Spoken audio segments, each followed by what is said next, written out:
Hello, viewers. Welcome to another episode of Young and Invested. I'm Melvin, and I'm doing this with. Esther. Alberta. It's smart.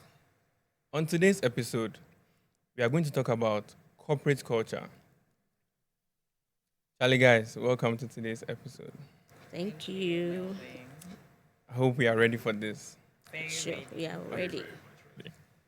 Let's roll. Okay. So, guys, when you hear of corporate culture, what comes in mind? And as young professionals, do you think we should care about corporate culture? Okay. Esther, what I would like to say is when it comes to corporate culture has to do with an organization's values and beliefs, and then the norms in which they are able to manage that particular organization and their environment. So as young professionals, we need to be very particular about the culture of an organization. It gives us job satisfaction, and it also enables us to move on when it comes to our career and to thrive wherever we find ourselves in. To what Alberta just said, I believe that whenever you hear culture, you know that it's a way some people do their things and the way people do their stuff. So if you're traveling or you are going to another country or you're stepping into a new community, you should become very conversant with the way the people do their stuff in order to blend in a positive way. So young professionals should be very interested in corporate culture because in the corporate setting, there are ways we do things. There are things we must follow. There are certain values we must have and carry along with us. And so it's very, very important as entrepreneurs and as young professionals, corporate culture should be something that you are very, very interested in, that would lead you to even investing in understanding what the whole corporate culture is really all about. That is what I would say about it. Yeah, I also think I agree with what you all said because it's very, very important. And for me, when we talk about corporate culture, what comes in mind is the value and the norms. The value being the written down statements on which the company believes as their core values. And then the norms are the everyday things the company does with their values to get to the expected end of what they want to achieve. So basically, corporate culture is what companies or entities do on an everyday thing.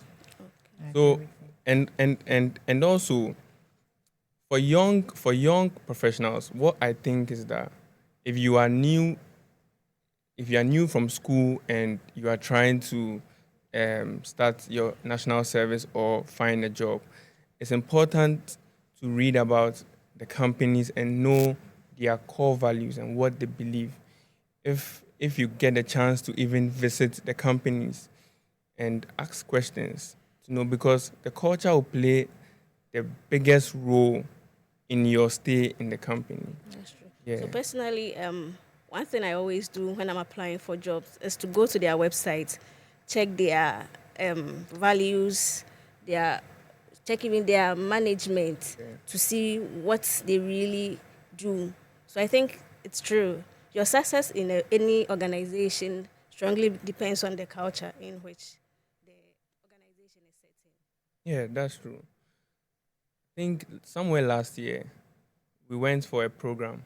I think it was the HR Focus program. Sure.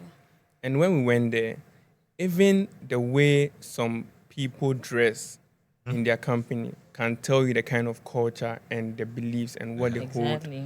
dearly. That they have. Like, for instance, I don't want to mention companies, but you realize that when we got there, we saw companies that had like different ways of dressing and how they even keep their hair. Yeah. We saw guys with braids, but they work in big multinational companies. That should tell you the kind of culture and beliefs they hold. And it's very interesting and nice to know that every entity is different. I think that that's very important because, lately people don't understand it because when you take a look at the current generation that we have given right to many things. Like I have the right to dress this way. I have the right to dress that way. If you enter in an organization and they are very particular about, let's say, coming in a jacket, coming in a trousers, coming in a suit, then you should know that this is what you're applying for. And so the culture over there is something that you would have to just adhere to. Yes. But it's very difficult for young professionals to find themselves following the new corporate culture of a particular organization, because at the back of their mind, I mean, what exactly would I be doing there? One funny story I heard is a graphic designer who asked someone after applying for a job in a banking sector that, will I also wear suit? Do I have to wear long sleeves and put on a tie? I mean, I'm a graphic designer. I'm at the back. No one sees me. But the question is not about who sees you. The question is about what's the culture of the people. What do they wear? What do they put on? And so you must be very, very interested in the culture of a particular organization before thinking that someone is shoving something down your throat. I also think that it's also like a conflict between the kind of generational the generational circle we find us. Now the Gen Zs will be the ones into the corporate field because of how things are going. Yeah. And you know how Gen Zs can be. So talking about corporate culture and Gen Zs is more like a conflict because they are very, very, very notorious. Want to do their own thing. Why did you have to say notorious very, very low? because I'm one, so I can relate with them. Yeah. But then it doesn't take away what the company believes. Yes. Then I believe that what companies can also do, or what organizations can also do, is to see how we can adapt. So we are not taking the core mandates or the core beliefs of a company, but we are looking at where do we draw the line, or where can we find the balance? Looking at the generational changes, where can we find the balance? Yeah. That's why I was so amazed when we went to the program and I'm like, oh wow, like this is an entity that has grown past the traditional way of looking at culture. Yeah. Okay, so our next question. How does corporate culture affect everyday business decisions? And what are some real life examples young people can relate to? So, the corporate setting is an interesting space because when you take a look at the everyday business that we do, every day comes with it new challenges, it's new rules and regulations. You're very used to a particular lifestyle, and all of a sudden there is a memo. Now you have to do X, you have to do Y, you have to do Z. And so for young people who are coming into the corporate setting, they should understand that everyday business for some people, especially the entrepreneurs, because the Gen Zs, like Melvin mentioned, they are people who are doing their own businesses. And they think that, because I'm doing my own business, I own my business, I can go about doing things the way I want in certain organizations. And so when you study, let's say, the state departments, state agencies, the ministries, they are not email people. There is a culture that you must print and submit in a brown envelope. You understand me? Exactly. They are not people who check their mails. So That's if true. you have sent someone in the ministries an email, you should follow up. You should go there and go and see the person one-on-one. Exactly. And actually have a conversation with them. But if you're used to dealing with people who are, I've sent you a mail, I'll reply. My business is just on Instagram. You as the young entrepreneur should understand that everyday business, especially in the corporate setting, varies depending on who you're dealing with. Because if you're used to, I only send mails, then you might not get the feedback that you're looking for. Some people are call people. Some companies are email people. Some companies, no matter what you do, they won't pick up your call. Send it through email, because maybe in the company, they would want to keep track of every request, every feedback that came to the company, and what response their staff gave to the person who was making the request. So in our everyday life, people tend to make these little mistakes because at the end of the day, no, I own my business. I went there. I went to talk to them. They didn't want to meet me. Maybe in that company, they don't meet people. That's true. And everything that they do is either online or you send it through email. Yeah. And so people should know these things. Yeah. That's true. Esther, do you want to say something? Yeah, so as Smart was saying, when you go to the ministry, things that are supposed to be emailed, maybe a memo. No, they want to sit, have how do you call it? A long Workshop. meeting. Yeah, workshop. They normally say workshop. Yeah. So workshop you eat. So they want to do the setup. Somebody will get his cut. Yeah. So they always want those kind of things. So you should know the company you are going to, and then I think the culture really matters. Yeah, and there are also companies out there that are very strict on certain things, especially when it comes to business transactions. Yeah. Maybe any serious company would be, but then there are some companies that don't tolerate mistakes. So mistakes are not part of the learning process. So Yeah. you have to make sure that you are always on point, and that's the culture over there. So there's always fire in your, Yeah. yeah. Hmm. Have to get this, and Yeah. it could also come with its challenges. But then Yes. that is how business is transacted in such companies. And once you are in those companies, you have to adapt and move with that. Alberta. Okay, so with all being said by Esther and then Melvin, and so what that I can say is it's all about the values and then how the institution be how do I even put it? How they go about in delivering. So every institution, just as you mentioned, when it comes to email, so their communication styles, there'll be some basically they are, before they take any decision, they know they have a particular pattern or style that they follow. Yeah. So definitely, if that is not being followed, certain decisions might not be taken as a result of that.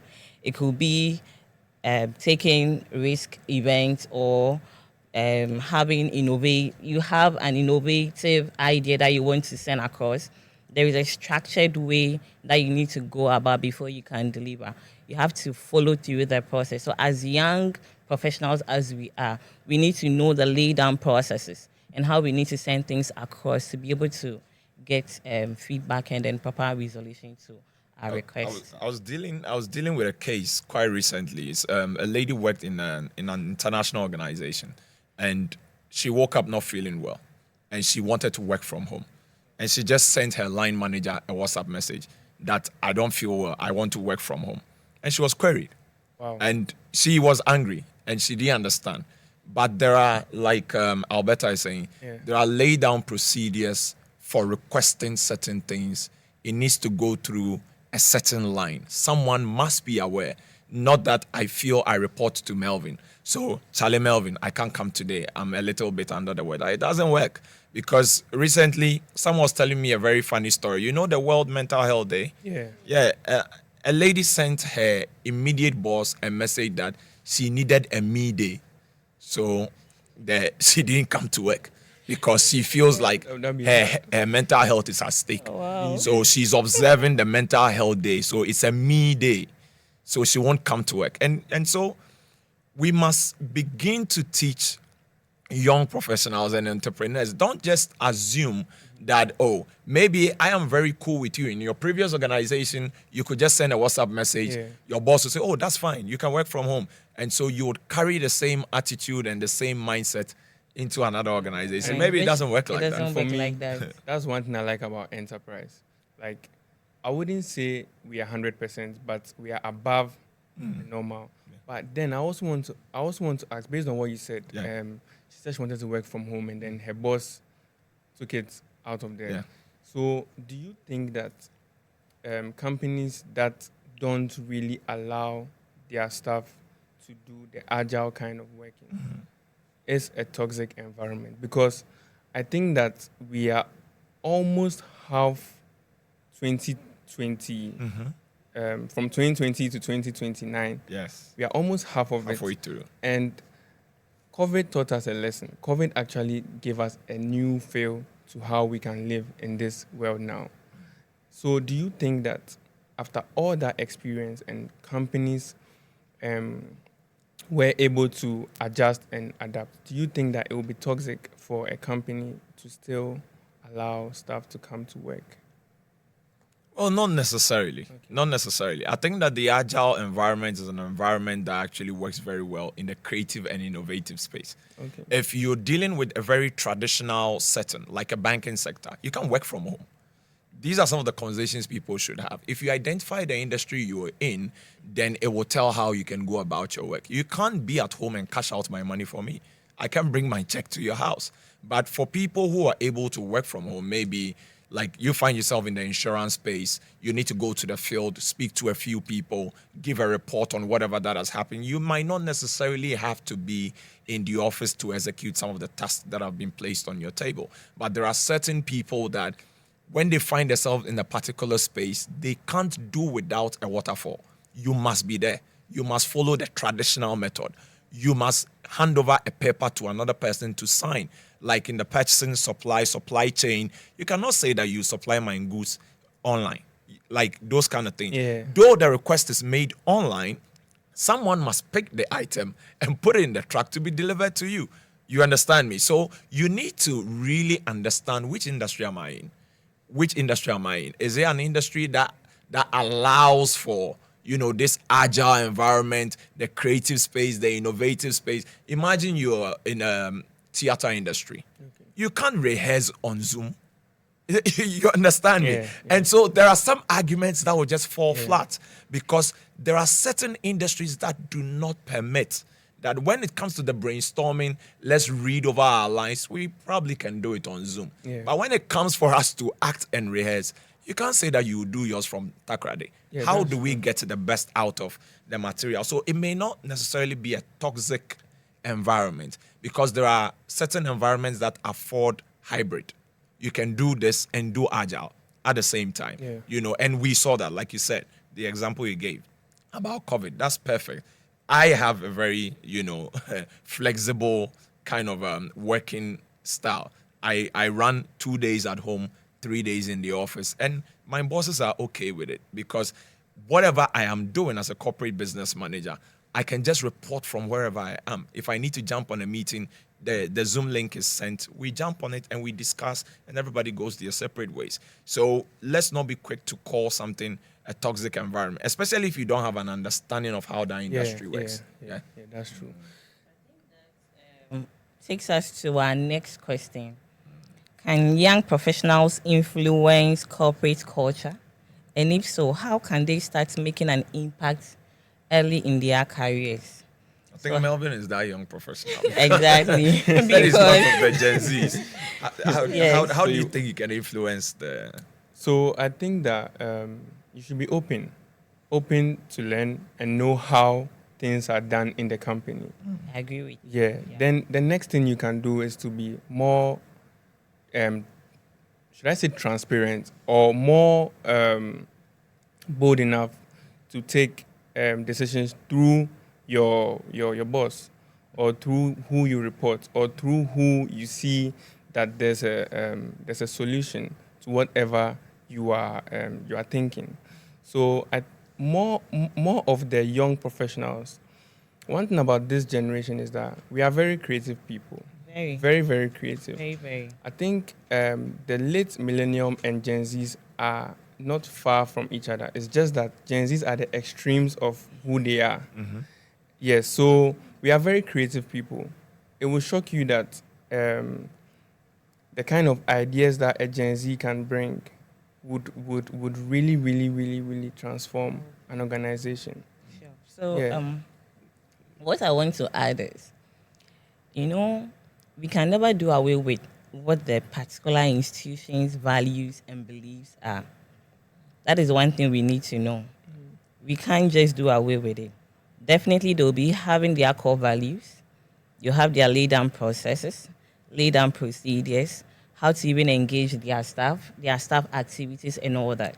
So as young individuals, when we move to that particular space, we need to observe, get to know the loopholes, some of the things we can bring on board for there to be a change. It won't be a straight jacket. Yeah, definitely. But just as you said, probably in that particular institution, they are better off, you have to do paperwork, send this here or do that. But as an individual that you have come on board, you can also sit down, look at some of the things that can be done in a different way and then send it across. Probably it will not even be looked at now. But as time goes on, even if you are not in that institution, when you move, you definitely get to know that some of the things that you proposed or you submitted for it to be implemented is being worked on and it's being handled. Just like you mentioned COVID. When COVID came in, most institutions had to adjust. And I won't be surprised, lots of people had already submitted details as to having this flexi way of working, Yeah. having this work-life balance and all that, working from home and all that. But then when COVID came, some institutions were able to adapt to that particular way of working. And that is one of the ways that we as the young ones, when we move to institutions, we'll be able to impact and then make a change. Yeah, that's true. That's true. I also think young professionals can influence. Just be innovative. You bring up ideas, discuss with your line manager. Sometimes they may throw you off, but you should keep going. Try another way. You study their culture. Okay, this side, I've seen that everything comes in a memo form. But this memo, it doesn't really catch the Gen Zs. You know, now the institution is made up of millennial, baby boomers, and not Gen Z. He wants to see artwork. On to me, like to read everything verbally. So he will just need something small. So, why don't we do an artwork? Just to catch your artworks, just to engage the Gen Zs and other people. When you try, they'll throw you off. But when they see that, okay, this thing might work, let's just give it one shot. Then you see, yes, people start picking up. So I think we being innovative and then taking up mentorship programs. Don't be shy. If there's any program available, just take it. Through that, you make yourself visible. So I think, Master, do you honestly think that every idea that is birthed by a Gen Z should be implemented in the corporate setting? well, Oh, definitely. really. Definitely not it should really. be But then, weighed. I think The But way some of them have they very are wild opting. ideas. Yeah, very wild very ideas. Wild wild ideas. We ideas. want to have a small party in the conference room, and you are saying we should bring virtual reality and things Yeah. like that. But for me, I think that if you have a Gen Z that is with a corporate institution and he or she is making like good input, Yeah. then that Gen Z is really loyal to the institution because they are not really loyal. They believe that they can do their own thing and it will just work for them. That's believe that because everything should be fast. everything should be fast. Exactly, everything Yeah. should be fast. So. But so think how that- do they start making an early impact in their careers? Because sometimes like Esther mentioned, you would suggest. I found myself in an organization where you suggest and suggest and suggest and suggest. You will not change, and we are telling you we will not change. Okay, so how do you start making this early impact, especially as a young person, when you find yourself in a situation? Now we can borrow the word you used earlier about the toxic environment, because you know that this thing is delaying deliverables. We can do it better for things to move faster. I mean, let's introduce new tools, new systems. But hey, no, we won't do that. How do we start making an early impact, Melvin? How do we start making an early impact in our careers, our personal careers? I get you. I think that then you would have to take up the initiative of trying something that, oh, boss, this thing that I was talking about that you were not looking at. I think I have done this. Look at it and let me see what you think. Small, you're pulling the interest of your line manager to know that, wow, you're actually serious about the discussion or the idea that you are trying to implement. I think that when it comes to the older generation, they want to see that whatever you are saying is feasible. You want to resolve. They want result. They want the reality, not like imagination. And we like to imagine a lot. Yeah. So they want results. And to give them results is to show that you can give the results. So you start something and let them see. Sometimes they'll be like, oh, okay. They might not really agree, but by the time you are done, you can see that you have actually made progress and they will give you a listening ear. But it depends on the task. There are some tasks that whatever you do is really not below, it's not within your range. There's nothing you can do. So maybe I could I could speak to my boss, to speak to whoever is in charge to help me, because the hierarchy thing too also works in the corporate sector. So you can't really go above your boss. So that's why I think that you should just take up the initiative and do something. Let's go to the next question. I think that we'll start with Esther on that one. Says that what skills or qualities do you think young people bring to the table in the culture discussion that the older generations might just overlook? Okay, so I think mental health issues are something that these The Gen mental health, Zs, who here more? who here? It's too much. It's Really? yeah. It's Someone saying I want a meeting. No, I mean, Yeah, it a really need. feels as if this mental health conversation matters a lot to this new generation. Yes, A because- little task, they are tired. No, the whole thing is they just came back from school, okay? They are used to doing things on their lecture is from this time to this time. I can shun lectures and then do my own thing. But here I am, you are telling me to come to work 8 to 5. Yeah. Sometimes you can even close at 9. And you are stressing the person. At the end of the day, he's not used to it. It's going to affect him mentally. So personally, I think mental health issues should be looked at. Mental health issues should be looked at because Gen Z, let him do whatever. At the end of the day, it's results that you want, right? So if the person is able to deliver them, if he or she wants the midday, give it to the person. Maybe after the midday, the person can produce whatever you wanted. So the next time that is day. boyfriend day. The next time is girlfriend day. I mean, Okay. it really goes to buttress what box are we opening for people to start opening other boxes. See, it's- I think it's- that's the fear of some people in I the think HR department. I think I Yes. agree with you, but the truth of the matter is that it's really sad that we have really gone the traditional way of looking at things. Yeah. And the Gen Zs are giving us the indication that, Charlie, if we don't improve on our work-life balance, it would really come to affect corporations. Because look at this. As young as we were, we used to go to school, come back, depending on how things were, you still come back late tired. You did this for how many? More than 20 years Yeah. going to school. Everything is stressful. So you come to you finish school and be like, so I stressed to come and I'm stress. stressed. So if But companies, Melvin, you are not dead. no, yes, no, I'm, You are not dead. You are fine. Look at how you turned out. I understand. I'm just speaking from the minds of a Gen Z. So if there's proper work-life balance, Gen Zs want to own their space. They want to feel like they are in control. So you don't make them in control. You make them feel like they're in control. So this is how we go about it. Agile working. You give them tasks. So this month, this is what we are working on. This is a deadline. Once they know that they have a deadline, they will meet the deadline. You get it? So it's not like today, come to the office, do this. For me, I think that we should be speaking to HR. We They should be speaking to HR.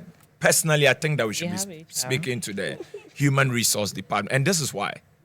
Okay. Whatever the young people are looking for outside, there is a way HR can organize activities that would interlace that fun, day and not too busy day into the work schedule. Because there could be a day where when you come, drop your laptop. We are all moving into a particular room. We are just brainstorming, giving creative ideas. It wouldn't be the usual sit behind your desk, sign this paper, move this document here. No. I feel it is the responsibility, whether it's the business development manager, the HR manager, whoever it is, there should be some sort of integration, Last 2 weeks, I was at the HR Focus Conference. And one of the speakers said something very interesting, that whatever we do at work, we do it so that at the end of the day, we can take care of family, so that family can be better, so that we would also live a better life. And the work balance you mentioned, that's what we need. Some companies throughout the year have no fun activity, have no sports, have nothing, like something to stimulate the minds of the staff that they are dealing with. Okay. So in that space, Melvin, Yeah. in that space, there is the probability that a Gen Z who finds themselves there will say that, Charlie, these people every day work. Why? Can't we have some fun or do some That's fun true. activities? What you're saying is We, true. we should look at that because I think that the Yeah. work-life balance is probably outside of work, not within work. So those activities fall in place, which is very important to keep your staff engaged. Yeah. But the work-life balance is outside work. What is life like outside work? So let me give you an example of how I would see work-life balance. Okay. So let's say we are on an agile kind of work. For me to wake up at 5 o'clock to bath and come to work, the 5 o'clock I wake up, I go for jogging or I go to the gym. I come back at 6 or 6:30. I take my shower. I take my breakfast. Then I sit. Get ready. I'm ready to work. So when you do that, it makes you feel it makes you feel in control. But you're not in control because you have work to do and you do your work very well because you are in control of your personal life. You do your work, you finish your work, then you focus on something like a hobby, reading, it could be swimming, it could be something. But then when you are done with work, you spend hours in traffic thinking. It's very, very stressful. And that is how I'm talking, not for me, Gen Zs, Yeah. because I've listened to a lot of Gen Z talk. And this is the issue. So if we can have a work setting like that, it will be very fine. But it doesn't mean that we should take off coming to work.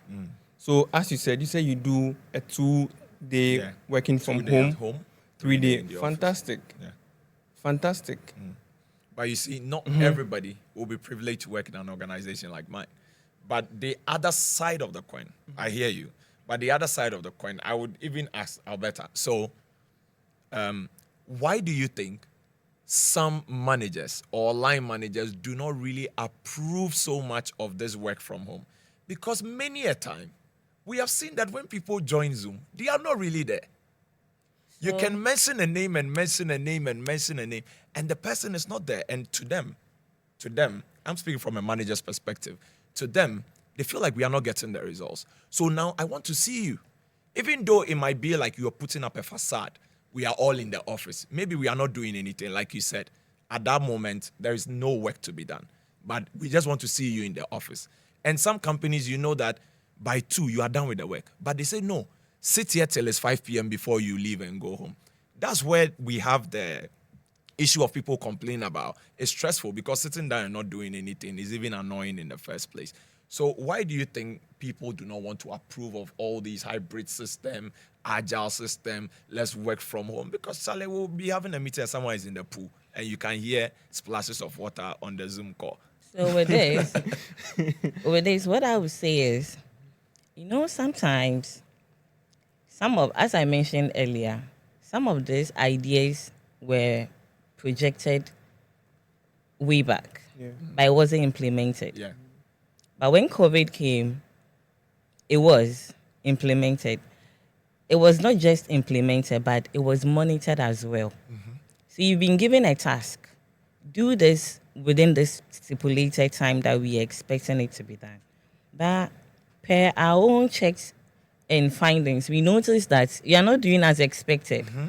So that brings us to reasons why a manager will decide not to approve of you working from home, because per your records, because when it comes to HR, they are not just engaging and managing the people, they are also trying to monitor to see whatever that they are bringing on board is working and giving results to the company.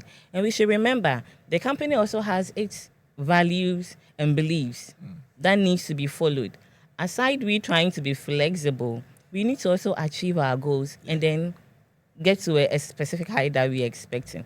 So sometimes people are not really working, but they presume they are working. But when you go and check their records, it's not there. So definitely it won't be approved. But if you are a trustworthy person and pay your records, you are working, you are delivering, why not? Why won't I approve for you to have a flexi way of working? You see why the systems matter. Like you said, and Alberta is also saying, the systems matter because if we have a system where if you don't deliver on 3 separate tasks, you are sacked. Exactly. Then now you sit up. Then you know that, okay, I will be sacked if I don't do X, Y, and Z. But we have a very lenient corporate culture.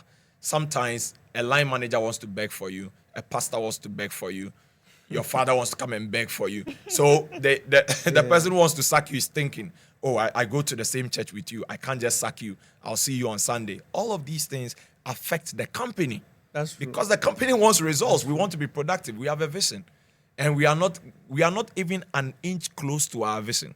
But every day people have requests day in and day out. You get it? I get Yes, you. please. So what you're saying is that it's possible. Yes, it's but we possible need if it to is get monitored. systems. Yes, systems. Even me myself, so I'm talking for myself. I wouldn't want to work from home fully. I would like the idea of 2, 3. You'll be bored. Exactly. Working from Yeah. home too much to you'll be bored. So I'm not going to talk like coming to the office and working in the office is Yeah. totally bad, because it gives you a balance in life. Life is supposed to be a balance of everything. So I agree with the right systems. Especially if you're a possible. nursing mother. You can't Exactly. be working from home all the Exactly. time. You have to attend to the baby. Exactly. And you might miss out on very, very important No, details. so she has to work from home or No, nursing mother. nursing mother. Then that you need to attend to every 6 minutes. So what would the baby be? No, so when it comes to that, I think it has the positive and, the negative. Yes. Yeah. The positive and the negative, because I would talk from experience, because at that moment you also need time for your child. Exactly. And you also need to work.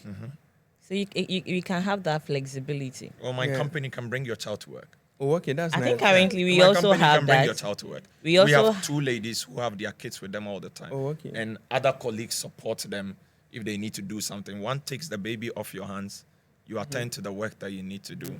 So, like the system. The system. I'm saying, The if you have a very good corporate System. culture, you would find that everybody finds joy even coming to work. exactly. that's You know, true. Exactly. when the system. But then like what Alberta said, Yeah. you know, do you guys think that it's because of how our parents used to come to work every day and never have time for their children? It's why we have Gen Zs behaving the way they are behaving now. Yeah, I mean, no, well, If there's no great work-life balance to help parents train their children well, then it means that the next generation doesn't also have hope on how they can live in the corporate world, because they will be left alone to figure out life on their own, and they will grow up to believe that they are on their own. I think Okay. now it's better than before. Yeah.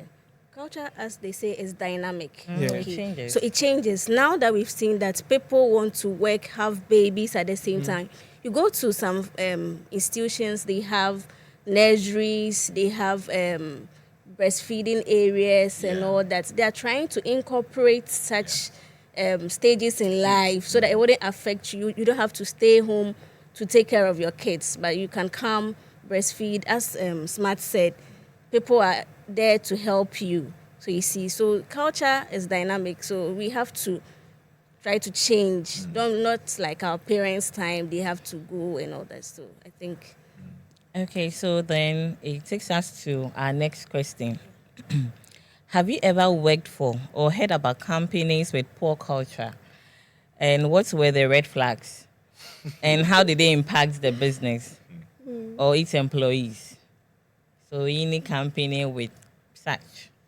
I've never worked in a company like that. well, we won't mention names, but I think that this culture of the customer is always right is a poor culture. I think that it doesn't take into cognizance the mental health of the staff of your organization, because there are times where when the story is narrated, you can tell clearly that a customer was wrong. But for the organization to look good, they blast the stuff in front of the customer and say later, we'll address it. Okay? Just for the customer to feel like, okay, I'm in the good place where people consider my stuff. So one of the things that I don't want to see anymore, I have transitioned between, I think, 4 organizations so far. The first organization that I worked with, the culture over there that was bad was addressing of issues. You wouldn't know who you were talking to. I may speak to Alberta about something I'm facing in the office. Alberta will redirect me to Esther. Esther will take my concern. Then Esther would never address the concern. Esther will now tell me later, about a month later, that she's not the one in charge of the concerns that I raised. I must go and see Melvin. You understand me? Yeah. It looks as if nobody wants to take responsibility. Ownership. Yes, and ownership of an issue, of a problem. And that kind of organization, these organizations are red flags. So if you work in an organization where the hierarchy is not clearly spelled out, you are in deep trouble. Exactly. Because you don't know who you report to, especially if you find yourself in an organization where it's being run by a husband and a wife. The husband says, give this girl fuel allowance. Wife says, don't No. give her fuel allowance. And you are the finance officer, you are confused. Who do I listen to? Do I listen to the husband or I should listen to the wife? So there are certain organizations and companies where you work, you realize that the hierarchy is not properly adhered to. Nobody really pays attention to organogram, like who is the executive director, who is the director, who is the HR. No HR. We can wake up today and sack you. That's true. That's very toxic. That's true. Like, I've been working 7 years. You wake up one day, if your wife didn't serve you tea, smart, leave the office. We don't feel like working with you. Now it's become a feeling. So that's what I will call some red flags to look at. One, hierarchy, and two, companies where managers, line managers, directors don't know how to own, problems that are happening in the organization. Like, they shift post. Go and see this person, go and see that person. That's very, very toxic for you to be. And also, an organization where they think the customer is always right. Sometimes there should be a balance. We should listen to both sides of the story and be able to tell. Abby, wrap up for us. Okay, so when it comes to this, what I would say is,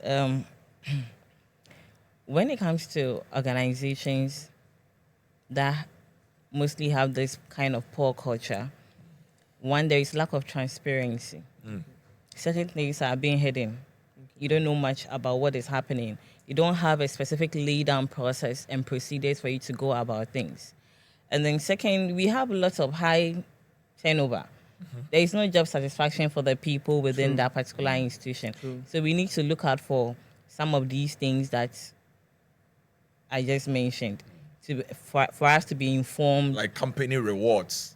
Exactly. They promise you get a bonus, you get a cut, Exactly. a percentage, you'd never get it. Exactly. So all this needs to be looked out for, and then. But I don't have any specific institution in mind. Exactly. She's being careful. But maybe she doesn't, because That's I true. don't. Enterprise is my first company. Wow. Okay, so So- Esther, do you have anything to Do add? you have anything? Well, no, I haven't worked in any company that has a toxic culture. So. Oh, wow. I see. Okay, so we are going to end with our tongue twisters. So Um, starting with Smart. Our tongue Let's twister. hear you. Yeah. Yes. Let me see. I saw it, and I won't say I was confused. I was fascinated. Me, I was confused. Collaborative colleagues cultivate corporate culture cleverly. Oh, Hey, wonderful. wait. Yes. So Wonderful. that's mine. Alberta, over to you. The way you're looking at me.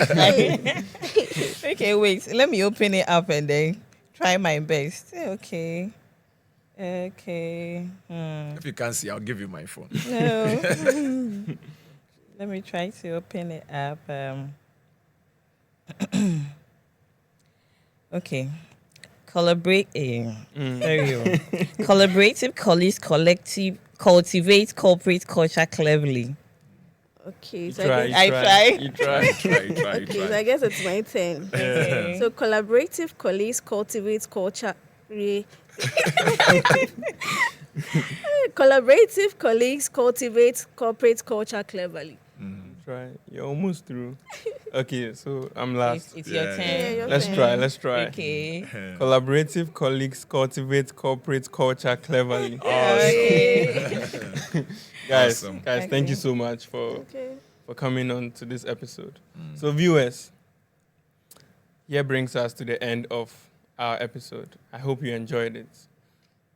Do well to subscribe to all our socials and know that this was powered by Enterprise Trustees. Enterprise, your advantage.